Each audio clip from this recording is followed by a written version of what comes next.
U.S. Supreme Court says South Carolina can move forward with its efforts to defund abortion providers like Planned Parenthood.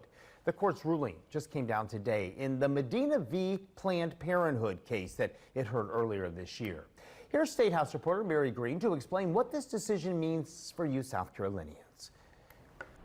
This case started with a 2018 executive order Governor Henry McMaster issued prohibiting abortion providers from participating in South Carolina's Medicaid program for non-abortion services. 7 years later, the nation's highest court says South Carolina can now enforce this order. It hasn't been in effect because of a pending lawsuit brought by Planned Parenthood South Atlantic and one of its patients. At the center of this case was the question of whether Medicaid recipients can sue, as one did in this case, to select the qualified provider they want. In a 6-3 decision with all 6 conservative justices in the majority, the U.S. Supreme Court ruled they cannot, clearing the way for South Carolina to enforce its policy. In a statement, Governor Henry McMaster said in part, quote, 7 years ago, we took a stand to protect the sanctity of life and defend South Carolina's authority and values, and today we are finally victorious. Now, instead of patients deciding where to get care, that power lies with the state.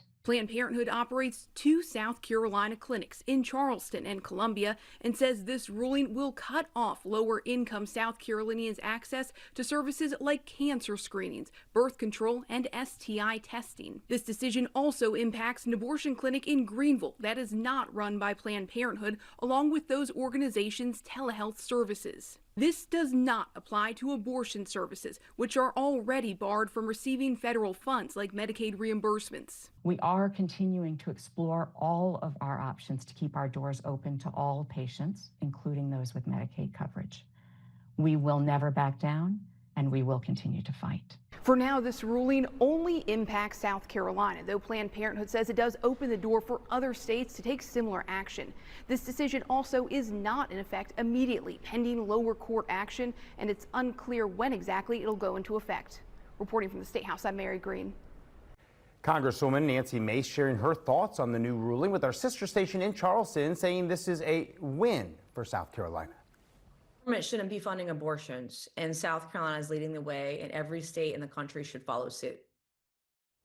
South Carolina Attorney General Alan Wilson also sharing a statement applauding the Supreme Court's ruling, thanking the 6 justices who stood up for the Constitution and the rule of law, according to him. He says, quote, the Supreme Court just slammed the door on Planned Parenthood's latest attempt to force its radical agenda through the courts on our state.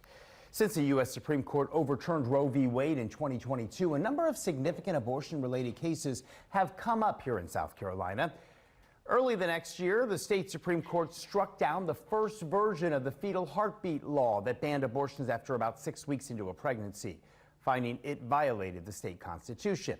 After that, Republican lawmakers made some slight tweaks to the previous legislation and enacted a second heartbeat law. And in August of 2023, the all-male state Supreme Court upheld this new version of it, which is now in effect across South Carolina. And then the state court took up a challenge to when exactly this law is enforced.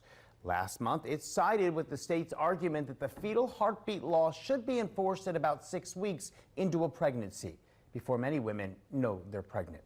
That leads us to today's decision, which does not directly deal with abortion care, but is targeted specifically at South Carolina's abortion providers.